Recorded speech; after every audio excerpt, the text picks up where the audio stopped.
Oh, hi.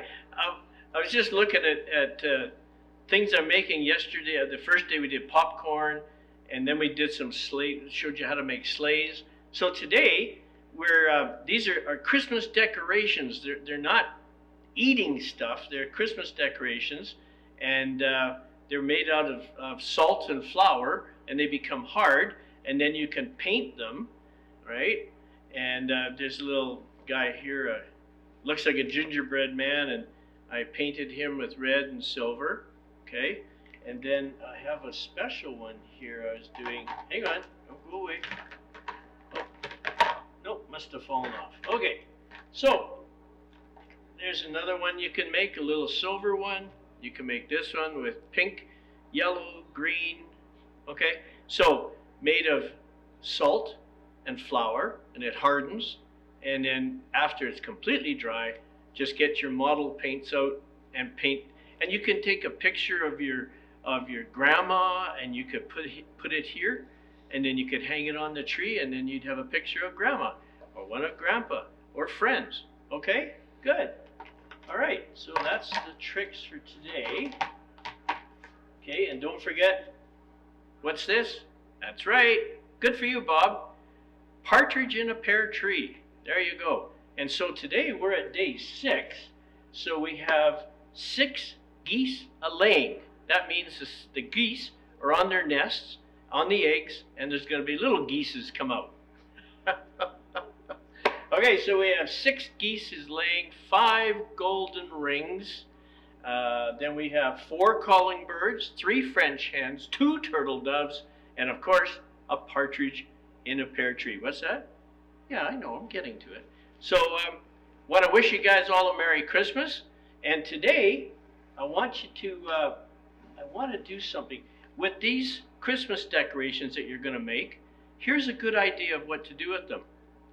We want to celebrate and recognize the first responders and healthcare people, right? It's a tough time. So I thought I would just say hi to a couple of them. And then if you could make some decorations, Mom or Dad could drop them off and at the hospital, and they could put them up. So don't forget to put your name on them, okay? All right? So there's Jessica in Drayton Valley, Jennifer in Nanaimo, Brendan in Vancouver, Aubrey in Grand Rapids, and right here in Kamloops we have Joshua. So if you can make a gift of a decoration and put your name on it and take it down, and maybe the hospital people would take it, or if you know of an emergency worker, they'd love to get that, okay? All right. And thank you for all you do. All right, who we got here? Oh, Frosty, you sit there. Good man. So, what? Yeah, today we're going to do How the Grinch Stole Christmas. Now, this is kind of a long story, so I might stop and do it the second half tomorrow. Okay, we'll just see how our time goes. All right, so Dr. Seuss, How the Grinch Stole Christmas. Dr. Seuss, here we go.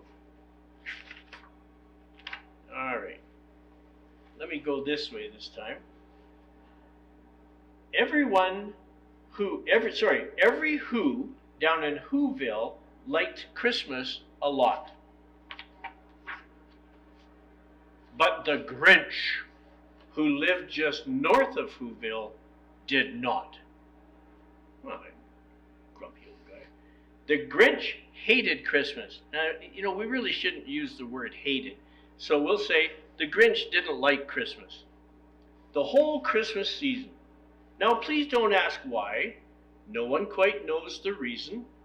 It could be his head wasn't screwed on just right. It could be perhaps that his shoes were too tight. But I think that the most likely reason of all may have been that his heart was 2 sizes too small. Oh, poor guy. All right. Let's see what goes on here. I'm going to take my glove off there, guys. All right.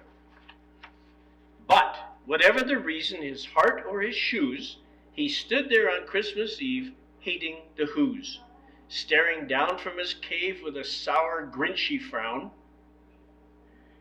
at the warm lighted windows below in their town, for he knew every Who down in Whoville beneath was busy now hanging a mistletoe wreath. And they're hanging their stockings, he snarled with a sneer. Tomorrow is Christmas, it's practically here. Then he growled in his Grinch fingers nervously drumming, I must find a way to stop Christmas from coming. For tomorrow, he knew,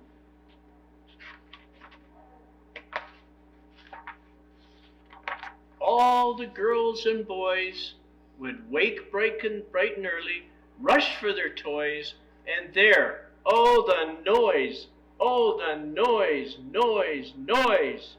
That's one thing he hated, the noise. There they are, see, they're having fun. Yeah, they are. They had their Who bangers and their Who losers and doozlers. Then the Who, young and old, would sit down to a feast, and they'd feast, and they'd feast, and they'd feast. They would feast on Who pudding and rare Who roast beef, which was something the Grinch couldn't stand in the least. Who doesn't like a good Who roast beef? And then they do something he liked least of all. Every Who in Whoville, the tall and the small, would stand close together with Christmas bells ringing.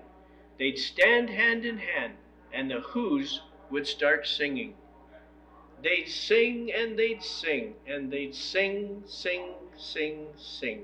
And the more the Grinch thought of this Who Christmas sing, the more the Grinch thought, I must stop the whole thing. Who? Why, for 53 years I've put up with it now. I must stop this Christmas from coming. But how? Oh, how's he going to do that? Then he got an idea, an awful idea. The Grinch got a wonderful, awful idea. He did so. All right, so let's see what is, come on. I know just what to do, the Grinch laughed in his throat, and he made a quick Santa Claus hat and a coat. And he chuckled and chuckled, what a great Grinchy trick. With this coat and this hat, I look just like Saint Nick. It's okay, don't worry. All I need is reindeer. The Grinch looked around, but since reindeer are scarce, there were none to be found. Did that stop the old Grinch? No, the Grinch simply said, if I can't find a reindeer, I'll make one instead. So he called his dog Max.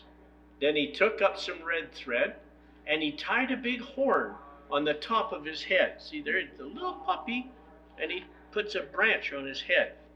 My goodness.